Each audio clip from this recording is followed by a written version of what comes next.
Welcome to Joyfully Centered and our JC Chats. JC Chats is such a great opportunity for us to engage with fascinating guests who share their perspective and experience on a topic related to living joyfully centered. And today I'm excited to welcome Dr. Connie Mariano, affectionately called by some of us Dr. Connie. So Dr. Connie, thank you for joining us today on our topic of perseverance and mindset. We're excited to have you. Great. It's great to be on your show, Heather. Well, I am going to share a little bit about Dr. Connie Mariano before our conversation starts. So Dr. Connie Mariano is used to breaking barriers, used to shattering the glass ceiling. Born to a Navy steward and his dentist wife in the Philippines, Dr. Mariano lived the life of a family in the American Armed Forces. Her life has been filled with many achievements: high school valedictorian, graduate with honors at the University of California at San Diego, medical degree from the Uniformed Services University School of Medicine, and a distinguished 24-year career in the U.S. Navy. Dr. Mariano has also been the first in the following achievements: the first military woman to become the White House physician to the president, the first woman director of the White House Medical Unit, the first Filipino American in U.S. history to become a Navy Rear Admiral. And after leaving the White House in 2001, following 9 years in service to 3 sitting American presidents, Dr. Mariano became a consultant in the Executive Health Program at the Mayo Clinic in Scottsdale from July 2001 to October 2005. In November 2005, Dr. Mariano founded the Center for Executive Medicine, a medical concierge practice which provides presidential quality medical care to CEOs and their families. An expert in presidential health care, including the 25th Amendment to the Constitution, Dr. Mariano is a frequent guest speaker on television and print media on the topics of care to VIPs, presidential disability, travel medicine, and optimizing quality of care. Dr. Mariano is also a former external advisory board member to the committee advising the Secretary of Veteran Affairs on the overhaul of the VA system. She was named in 2024 as a co-sponsor to the Navy's planned guided Arleigh Burke class guided missile destroyer USS Telesforo Trinidad, named after Fireman Second Class Telesforo Trinidad, the only Filipino in the U.S. Navy to ever be awarded the Medal of Honor. Dr. Mariano is the author of the book, The White House Doctor, My Patients Were Presidents, a memoir, published in 2010 by St. Martin's Press. Dr. Mariano also hosts 2 podcasts on the Voice America Network, House Calls with Dr. Connie, now in its 9th season, and The Widow's Walk, launched in February 2023. So again, welcome, Dr. Connie. We're so happy to have you with us on today's topic and show. Well, thank you, Heather, for inviting me, and I can't wait to invite you on my podcast in October. I'm very excited. That's going to be a great conversation as well. So today, let's talk about perseverance. So I'm sure you've had many opportunities to persevere in your life, right? As many of us have. So what do you think on perseverance? Is it a skill? Is it a mindset? What are your thoughts on this topic? I think in a lot of ways, in my case, it's a mindset that you don't take no for an answer. When people are saying, no, we can't do it, something in you says, yes, I'll find a way. I'll find a way. And you just don't quit. You don't quit. You decide in your mind, you're not going to take no for an answer and you're not going to quit. Yeah, that's great. Well, let's talk about let's fast forward through some big milestones. Let's kind of talk about the early years. So can you describe for us maybe 1 or 2 sentences, any feelings or the mindset associated with your early years? And then we'll fast forward ahead. As a child of Filipinos who emigrated to the United States back in the 50s, I always struggled with fitting in. That's always sort of my struggle, always fitting in. And the mantra that played in my mind from my parents, who felt very uncomfortable in this country, was you're never good enough. So it was always me trying to prove I was good enough and more than that. So I think that was, it's not a happy memory, but it's what propelled me to strive so hard, was defying that mantra, you're never good enough. Yeah. Well, that makes sense, right? That's what propelled you forward. So let's propel forward a little bit and talk about med school. So what prompted you to choose medicine? How did you get there? I started off wanting to be a teacher, and then briefly I thought I'd be a nun. And it wasn't until I was in junior high that I heard an OBGYN doctor speaking to my junior high class about delivering babies. And I thought, oh, I think I want to do that. And I originally thought I would be a GYN doctor, but it wasn't until I did my third year rotation at the old Bethesda Naval Hospital, and it was such an uncomfortable experience back in the 80s, or actually it was the mid 70s, because we had physicians who were not very nice to med students, and everybody was unhappy. The doctors were unhappy, and they weren't very nice to patients. And it was the following month, I rotated through internal medicine, adult medicine, at Walter Reed Army Hospital, and I had the nicest residents in internal medicine who were kind and thoughtful and understanding and super bright. And I said, I want to be one of those guys. Kindness goes a long way, right? Us, especially now. Absolutely. I agree with you 100%. So you chose medicine and did that and continue to. Let's fast forward to your career in the US Navy. So 24 years there, right? So tell us, how did you get there? Any lessons learned? You broke a lot of barriers, there. I So was very fortunate. I got a full scholarship to the military medical school in Bethesda, Maryland, the Uniformed Services University School. It's the military's medical school. And I was the second class to matriculate, and that's a full scholarship for 4 years in med school, and you're commissioned as an officer. So that time is counted from the time you are commissioned as a military officer as a med student. And then to pay back the 4 years in med school, you serve at least 10 years. And that actually led to the White House, because at the end of my 10 years commitment, I had to decide whether I wanted to stay in or get out. And I mentioned it in my book, that whole pivotal part of my life where I was planning to get out of the Navy. And it was almost an act of God that my boss, who didn't know I was trying to leave the Navy and put my papers in to get out, said that he would nominate me to go to the White House. And there was no way. My first husband at the time said, well, they're not going to pick you. You're a long shot. You go for the interview anyway, but you'll never get this job. well, yeah, he ate those words, right? Yeah. All right. Well, okay. So fast forward. I know, and I've heard you speak before and share your story. So I know a story about your interview for that position. And I'd love for you to share that if you would, because I think it's really great at showing kind of your mindset, going into this and how you approach that. So would you share that with us? Oh, absolutely.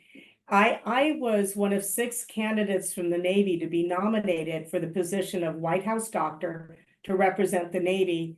And this was under George Herbert Walker Bush.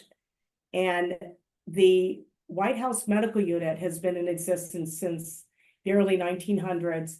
And it's composed of physicians, nurses, PAs, medics from the Army, Navy, Air Force. So there's at least one Navy doctor, one Air Force doctor, one Army doctor, and it's a 2-year assignment years ago. So I was nominated to represent the Navy amongst 6, for a total of 6 people. So I was one of the 6, and the other 5 were all, they had laughed. They were all the poster boys of the Navy Medical Corps. They looked like Tom Cruise from Top Gun. And I was a long shot. There was no way, people would look at me like, you have no connections in Washington. You're a woman of color. There's no way they're going to pick you. They don't know you here. And so it was the day of my interview at the White House. I was brought into the ground floor of the White House to be interviewed by Dr. J. Herbert actually by Dr. J. Burton Lee III, who was a physician of the president to President Bush Sr. And I had researched him, and from his research that I did, I got the feeling he didn't like women. There were some encounters with some women staffers, and I thought, oh, he doesn't like women, and the only minorities he knew were the Filipinos in the White House mess who served him. So I don't fit the stereotype. So I get introduced, and right before I get marched into his office, I'm sitting there about to be introduced, and the incumbent physician, Dr. Al Roberts, goes to the doorway of that office, and I can hear him mention to Dr. Lee inside that I was there. And he says, Dr. Lee, I have our next candidate here. And the voice on the other end says, well, did you bring her resume, her folder? And Dr. Roberts goes, no, I left it in the other room. And then it sounded like there was a binder, a book that was thrown against a wall, like a thud. And the voice went really gruff. It said, well, never mind, I'll make the decision without it. And then Dr. Roberts turns to me sitting in the reception room, and he says, all right, you're on. It's your time. And I thought, oh, great, you just upset the guy I have to interview with. So he's in a bad mood. So I stood up, I took a deep breath, and I did something that I always believe in, and that's prayer. I said a very quick prayer. I said, dear God, if this is meant to be, show me a sign. And I've done podcasts about signs because I really believe in signs. So I did that. I walked into the room where Dr. Lee's office was. I looked up, and there he was. He was about 6'2". He's about 60 years old, very distinguished gentleman in a business suit. He was bald, and I saw the sign right away. And it was a single tan Band-Aid right across his forehead. And I said, that's it. He's human. Don't be afraid of him. He's human. There's some injury. He bleeds. He's human. So he shook my hand and looks at me up and down. He points to a chair across from us with a desk beside it, his desk, and he says, sit down, like that, just really dismissive.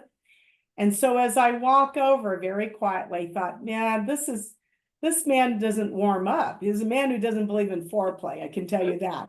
He just launches right into it. So I wait for him to sit down. He sits opposite me. He says, why do you want this job? And because I had no fear, because, I saw the sign, he's human, I just said, Dr. Lee, it's payback time. And he's like, what? I said, it's payback time. My father was particularly poor in the Philippines. Both parents are Filipino. Dad was a very poor man in the Philippines. He joined the Navy in the 1940s, enlisted in the US Navy, became an American citizen, brought us here to this country when we were little kids. I grew up in this country. I went to public school. I went to military medical school on a scholarship. I owe my career, my life, everything I have to this country. And if I can repay my debt by serving the commander-in-chief, that's what I want to do. So Dr. Lee says nothing, absolutely nothing, no expression. So a few minutes later, he looks at me and then he says, what can you do here? And I said, Dr. Lee, I'm not a trench doctor. I'm actually, the way I started, I said, Dr. Lee, look at I had 3 stripes on my sleeve. You see, I'm a commander. I had 3 stripes on my sleeve. The longer I'm in the Navy, the more stripes they put on my sleeve, the more they put me behind a desk. I'm not a desk doctor. I'm a trench doctor. You put me anywhere in the trenches outside of a medical hospital, medical facility, I can take care of patients. Once again, no expression, flat affect, as we say in medicine, nothing. And I thought, oh my gosh, worst interview, no feedback. So he stands up in the middle of my interview and he says, well, as far as I'm concerned, we can stop the process right now. I thought, oh no, this is horrible. I just totally blew this. He says, I don't care who we're interviewing today or tomorrow. You've got the job. I'm going to tell Barbara Bush. He shook my hand. He walked out the door, walked across the hallway, took the elevator to the 2nd floor to tell the First Lady. And I was standing there in the reception room, and Dr. Roberts and the secretary sitting there were like, what happened? And I said, I think I got the job. And that's the story. That was my interview. Wow. I love it. I love it. And that's a really good example too of having the self-confidence, right? Because he's not giving you any kind of positive feedback or reinforcement or anything, but just kind of knowing that you're putting yourself out there and, as you said from the beginning, you don't quit, right? Yeah. So that's great. I love that story, which is your own personal experience.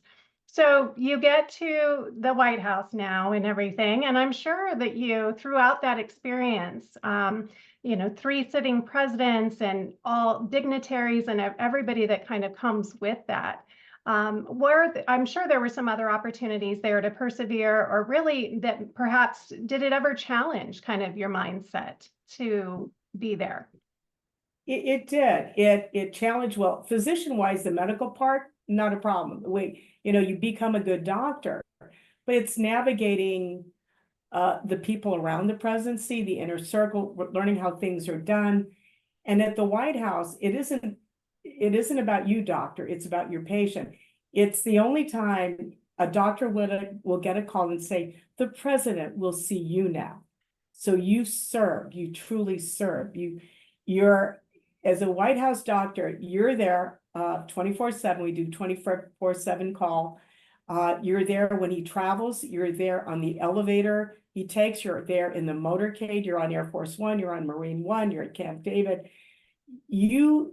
For me, at least for the first 6 years that I was there, for the total 9 years, I saw the president and first family more than my own family. You know them, they're in a circle. The press, you learn a lot about the media. You take care of the media. You take care of all those talking heads of all the broadcasts. So you really learn the power of the media and the message. I've been through 3 or 4 presidential campaigns. It's almost after a while you can memorize their speech. And in the end, it's like, how do you take care of people, and how do you treat people?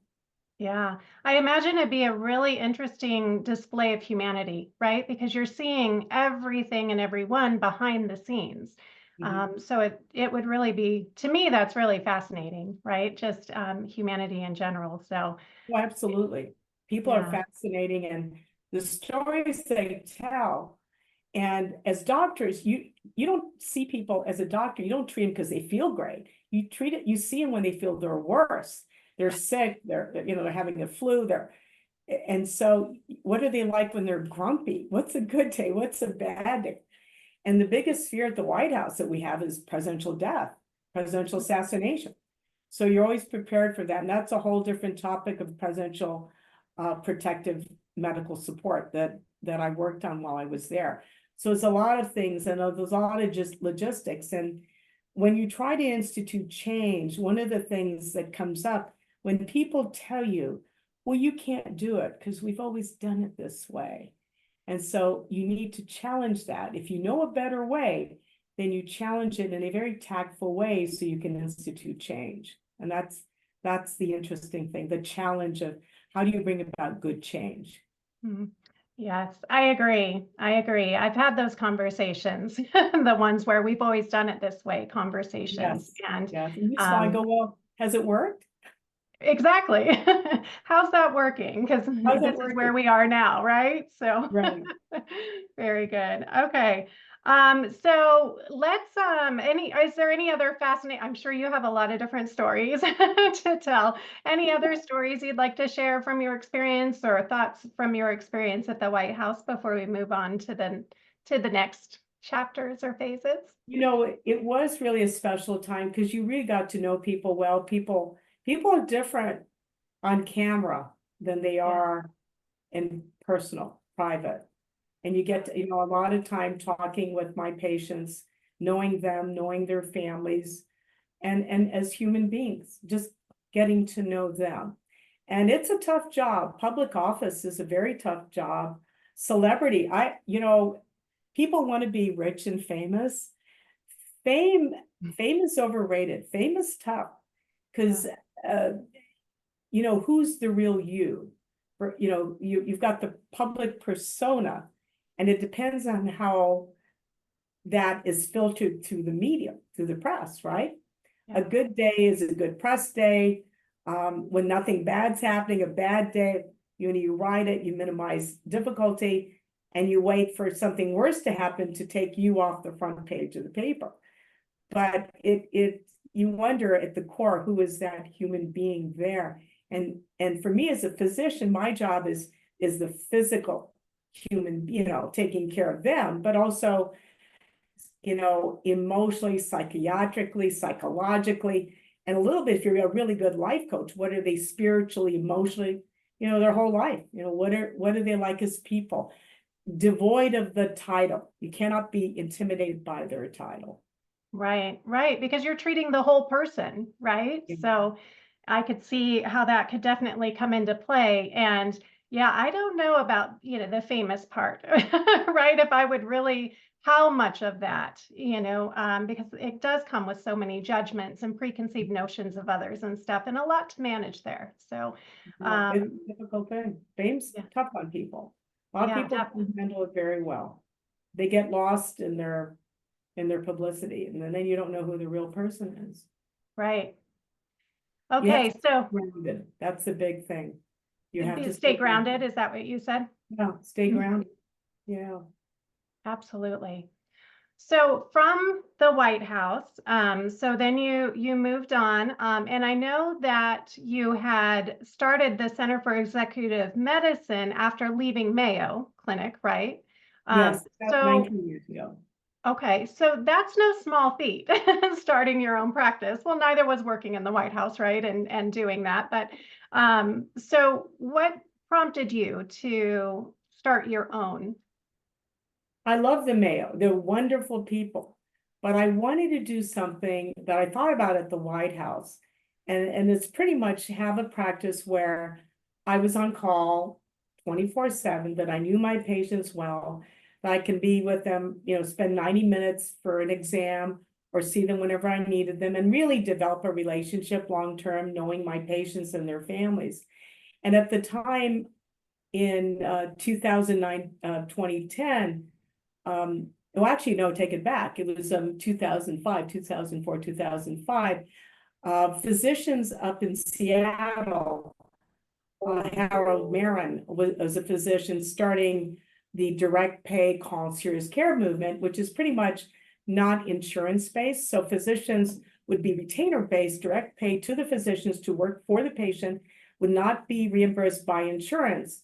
And so Harold Marin set up a company called MD Squared, has been very successful. And that started off the concierge care movement, of which we have several concierge physicians here in the Valley and have done very well. We work directly for our patients. They pay a membership fee. And then if we send them out for any ancillary studies, they would use their insurance. We refer them to other, facilities. They would use their insurance for that. And we coordinate their care. And they're very happy for that. And the market has different levels of payment. It's the beauty of the free market. You can choose, however you want to do it. So I had no business background. I just wanted a practice that did that. And I hired my former medic from the White House who joined me from Washington. He did blood work, EKGs. So we started off. My first husband was an attorney. He helped set that up. And then my second husband was a Harvard MBA turnaround business guy.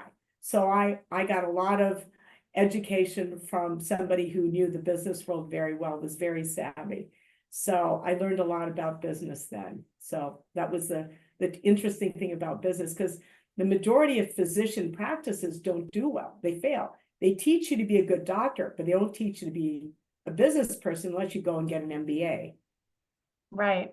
Well, it sounds like you had a lot of great collaboration there. So that's, All the help you did. yeah, that's great.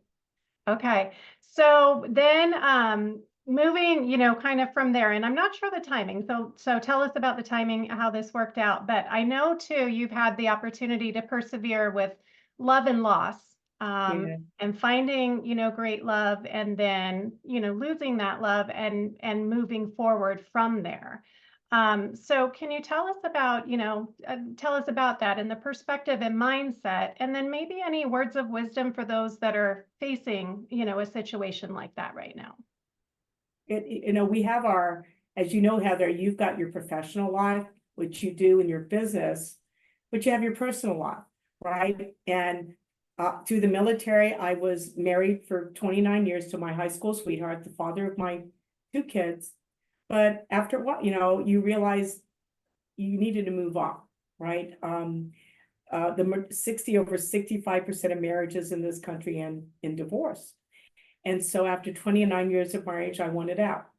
And somebody asked me, why did you leave your husband? And I said, I left him for another woman. I left him for me. I was dying in that. So I left him. I focused on my business. I focused on my practice. And it was right as I was going through my divorce, a former patient of mine at Mayo, who had actually joined my practice, had divorced 5 years prior to me, found out I was going through divorce, and I was doing his physical in my office. And he'd been a patient of mine for over 5 years. And we were talking, and I said, well, how are you doing? You've been divorced for 5 years. And, have you met anybody? And he's telling me all these horror stories of dating. And I thought, oh my gosh, that's horrible, So, and then I said, listening to you, I have no intentions of ever remarrying. He says, well, wait, I thought you were married to your husband. And he said, no, I'm going through a divorce. He says, you are divorcing? And I said, yes, I am going through a divorce. I moved out. And he says, well, marry me. And I said, no. I'm your doctor. I've done I've checked your prostate every year. That's so inappropriate. I cannot be your doctor. I'll introduce you to one of my other patients. And so he was so persistent that he says, listen, I'll go see another doctor. I'll marry you. And so he was so convincing that I married him a year and a half later. He was the love of my life. And we were together 11 years, married for 9 years. But like any happy story, it wasn't meant to have a happy ending. And 5 years ago, he'd already retired from running his big company. And what he loved was flying. He was a glider pilot. We had airplanes, but what he really loved was sailplanes, gliding. And he was competing in the national sailplane competition in Nephi, Utah. And he came in first among 65 pilots 2 days before he died. And the day he died, July 1st of 2019, he launched his plane from the glider off the tarmac, and I was there. I would crew for him, so I was waiting for him. And he didn't come back. He didn't come back at all that day. And that afternoon, when I was looking for him to come back, they called the sheriff, and they found the wreckage outside in the mountains. And he had the NTSB report said the final review 2 years later was that his wingtip had clipped a tree and he crash landed. And so in an instant, but I found out that afternoon, when somebody tells the widow, your husband has died, you are changed. And I have a podcast about it, but I'm also writing my second book is about the widowhood journey, because the statistics are amazing. When you become a widow, you start thinking, am I the only one? And every year in this country, there are 700,000 new widows every year. Wow. When you look at women over 65, about 70% of married women will be widowed. You'll outlive your husband by about 10 years. And so when my married women patients come to me and they complain about their husbands, I said, there are things that you should have let go, get some marital counseling, but some things you got to let go because your love has to triumph. Because the statistics are one day you will be his widow and you're going to miss him. You're going to miss those annoyances. So be forgiving and let go. So the journey of widowhood really changes you, because it's the journey from we as a couple, your identity as a wife, as a partner. And now it's back to me. And so who's me? Who am I? I mean, I'm very fortunate. The Connie that was me has always been fairly strong throughout the marriage. We weren't married that long, but still, my hope was to live with him for the rest of my life. And that went away. That future died. So now as a widow, who's me? And the challenge is not only grieving and finding peace and knowing your loved one is in God's hands. And that was, the purpose of his life concluded. And he's in a, quote, as they say, in a better place, which most widows don't like to hear that. Don't tell me he's in a better place. But usually, knowing that he's at peace and he's in God's arms and he will always be in your heart. Now, the question is, what happens with me? What do I do? And that's the challenge. What do I do with my life? What happens next? Not why me, don't be the victim, but to persevere, not give up. But now what do I do with the rest of my life? That's the challenge, that's the opportunity, and that's your rebirth. Yeah. Well, that is such helpful perspective, for everybody, and a great reminder, like you said, to put relationships in perspective while they are going on, because someday, like you said, you're going to wish that you had that opportunity again or miss that person. So, so really healthy, and helpful perspective there. So I'm really glad that you are writing your second book. That's going to address that. And you mentioned the podcast that you have as well. So I think those are really great resources that we will make sure to share with everybody as well, so that they can get that information and insight too. And, Connie, we're just at the end of our time here, getting really close, and I could talk to you forever. So, and I'm sure our listeners, my show. Yeah.